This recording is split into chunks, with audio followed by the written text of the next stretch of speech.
This is my friend Sabrina. Actually, we just call her Beans. This is us together. Even as a kid, she was an aspiring YouTube star. Send us inbox whatever you need. I'm just remembering the times she would kick me out of the room. They would script write it and then record it, all within like an hour. Cake enthusiast.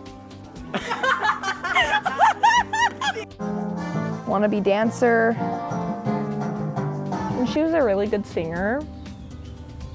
Or not.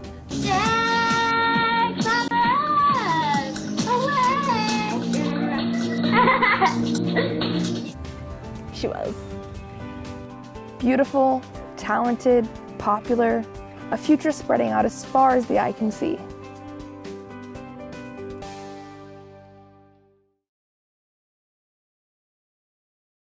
Until October 13th, 2017, when Sabrina decided to end it all.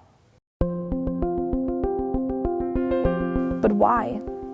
What kind of personality with so much going for her would make that choice? She was always so bubbly and so funny. She always cracked jokes. No matter the situation could be serious, she would always find a way to crack a joke somewhere in there, which was awesome to have. As you could say, it was bubbly. Cut to that video. I'm gonna sing Bubbly by Kobe Kylan. 'Cause every time I see your bubbly face, I get the tingles in a silly place. It starts in my toes and I crinkle my nose. Wherever it goes, I always know. She really was a fantastic person. How does a person everyone describes this way feel so hopeless inside that she would take her own life? Actually, it happens tragically often. Suicide is the second leading cause of death for ages 12 to 18. More teens die from suicide than from cancer, heart disease, AIDS, birth defects, stroke, pneumonia, influenza, and chronic lung disease combined. There are more than 3,000 suicide attempts by high school students in the United States every day. The truth is, most of us have a Sabrina in our lives, though we may not even realize it. People don't go from 0 to 100. You just don't realize how long they're at 99. And that was a lot like Sabrina. We were in the process of changing her medication, and she had been down lately, and it was just this one small thing, and that's what tipped the iceberg. And so that really shows you really should talk and let your feelings out and not let it bubble over. But there is hope. 4 out of 5 teens who attempt suicide have given clear warning signs. We just need to know what to look for. I think the weirdest thing was that she stopped talking about it all because we knew that she struggled with depression and anxiety. It's the friends who seem the most capable and put together are the ones that you need to go up and check on the most. Because those are the ones who are putting on that mask and saying everything's fine when it's not. And for those left in the wake of it all, do they ever really get past it? Short answer, I really haven't. Suppressing feelings, that's a thing. And honestly, it doesn't feel real. It kind of just feels like she's at college. I actually found a letter that I had written to myself in 2013.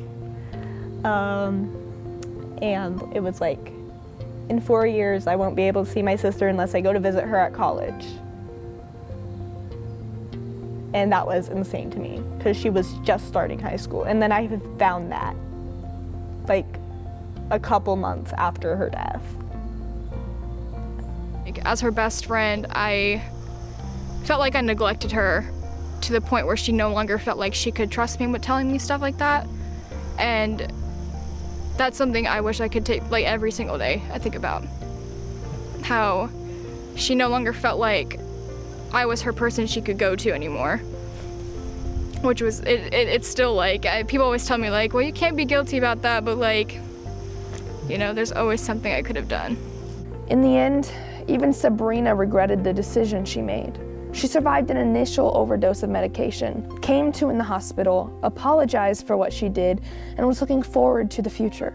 She was sending us videos. I got to text her and call her like a couple days before she passed away, and I was like, I'm coming to visit you on Sunday, like I can't wait, everything. And she was like, oh my gosh, I can't wait. And then like that Saturday she passed away. I think that's like one of the hardest things to swallow, is that she definitely did regret it, but she never got the chance to like redo what she did. So what do you do? How can you help even when you don't necessarily know what to do? Don't be quiet about it. Tell somebody, whether it's your parents or like their parents. Tell someone who can do something about it. I feel like when it's your peer, it's hard to reach out sometimes and be like, okay, well, what can I do to help? But there's always someone who has more authority and has more like ability to actually reach out and do something that could help, that could save their life, you know? There's so many resources online nowadays, and so many people who are willing to help and let you talk about this. I mean, I think there comes a time and point where you have to kind of invade their personal space a little bit. If it gets to that point, then you have to kind of throw the barriers off and be like, okay, you need help, you know? Being able to reach out and say, I'm doing this because I love you. Surviving the grief of a tragic event can even have a positive impact on how the survivors go on with their lives. I mean, it's changed my entire outlook of how I live. Like, things like how I look, or how or like what I buy, or like what I do, it doesn't nearly have as much of an effect on me as what I'm doing, like to be kind, or to love others, or to just be a good person. Sabrina didn't graduate. She didn't get to go to her senior prom. She didn't get to go to college or meet someone and fall in love. She didn't get to experience life. How many more times does this need to happen before we wake up and take this seriously? How long until we take action? Sometimes all that's needed is for someone to know that you're there and that you care.